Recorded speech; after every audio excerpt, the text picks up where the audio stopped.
He's got a good PR guy, hasn't he? Well, so did the royal family. They all seem to have very good PR guys. No, I think the royal family have had terrible PR over the years, but that's a different debate. I mean, the point is this: Narinder Kaur, thank you for joining me. I know that you have been supportive of Harry and of Meghan. Yes, but to constantly go on international media to be abusive about your brother, his wife, your father, to do this again and again and again, well, and to claim, to claim that you have to do it in public because they won't listen in private. Let's face it, he's doing it for the money, isn't he? Well, what's wrong if they're doing it for the money? They've got bills to pay. There's nothing wrong with that. Media makes money from Harry and Meghan. Why shouldn't they make their money? They've got bills to pay. They're not sponging from the taxpayer. They're not making money, slagging your own family off. Well, no, because and slagging your country off. Well, no, King Charles and Prince William are doing underhand. This is a story of betrayal.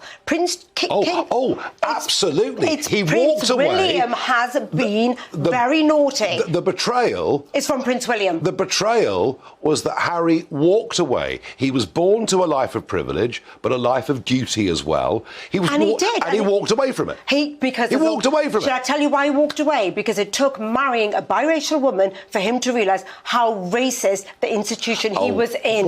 He thought, no, you cannot deny. This is so wrong. Nigel, how can you deny the racism? How? Do you know how? Very simple. I think they had an absolute fairy tale wedding. I think the country took to them in the early months as she toured in Brixton and wherever else it was. Yes. She did a great job. The tabloid media, everyone was behind them. They chose. Until when? They chose to go to the other side of the world. No, but why? Because they were being bullied. They were constantly being harassed. Yes, you may say the country took to them, but actually the minute a biracial woman wasn't as subservient as in white spaces, as soon as Meghan wasn't the person you wanted her to be, and a strong black woman, that was it. People had enough. Most people and they went in for the daggers. I don't think people didn't even regard her as black when she first came on the scene. Well, a biracial woman, they didn't regard her as a woman of colour. But by the way, whatever's been said about Meghan, right? Horrible things. Well, picture of a chimpanzee when Archie was born. Yeah, horrible things get said about all public figures, all right? However, the point here is this. I'm beginning to wonder whether media commentators, myself included, have spent too much time talking about Meghan and not enough time talking about Harry. It's Harry that has betrayed his own family. Now, his claim, his defence, at every twist and turn of this, his defence is that the palace have been continually leaking stories to the press. But so are you saying he's lying? There's no evidence of it. Oh, there is evidence. It's on the documentaries. If you watch it, there is evidence. There's no evidence. They blank out the names. But so you're saying Harry, who's served this country for 10 years, 3 tours of Afghan, you're saying he's now suddenly a liar. How is he suddenly a liar? Why don't you like his narrative? Why don't the British public want to hear, actually, my wife suffered racism and bullying? Why don't you want to hear that? When your grandfather is on his deathbed... Oh, well, that's a weak story. And you know he's got days to live, and you still go through with the Oprah Winfrey interview.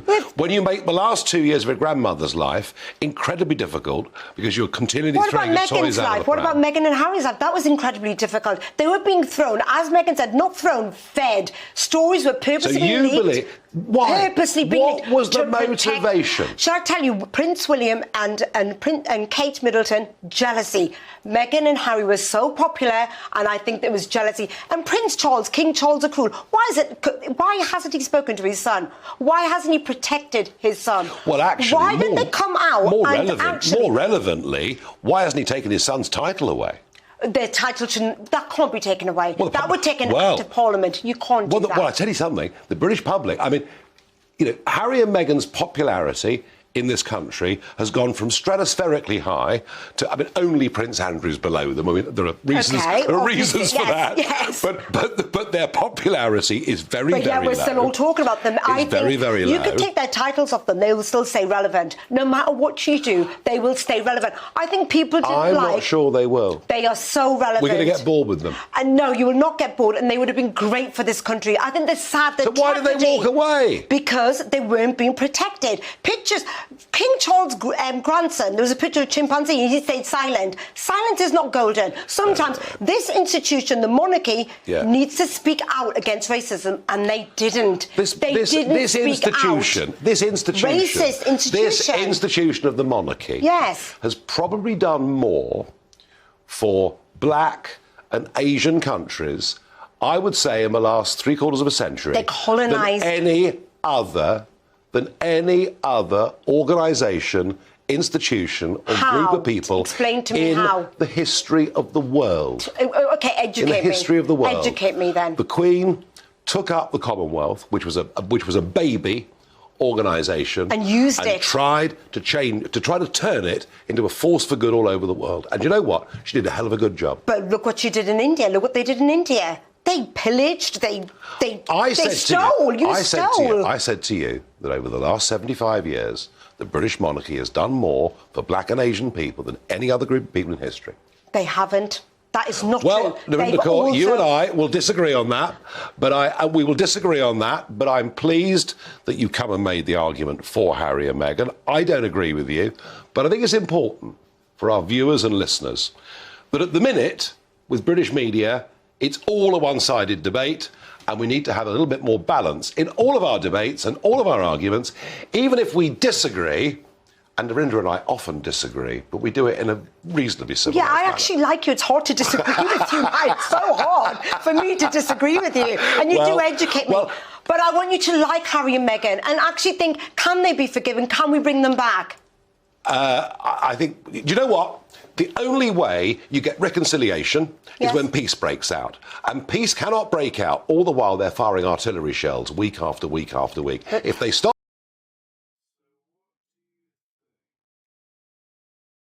This television exchange is a perfect example of how race, identity, and celebrity politics have become tangled into one explosive media spectacle. What we see here isn't just a disagreement about the royal family. It's a wider clash over how accusations of racism are used, how public figures avoid scrutiny, and how emotional narratives are often allowed to override basic facts. Narinder Kaur positions herself as a moral authority in this debate, consistently framing criticism of Harry and Meghan through the lens of race. Any challenge to their actions is immediately reframed as evidence of racism, intolerance, or hostility toward a biracial woman. That tactic has become increasingly common in media discussions, and Nigel Farage clearly wasn't prepared to let it go unchallenged. Farage's central argument is simple.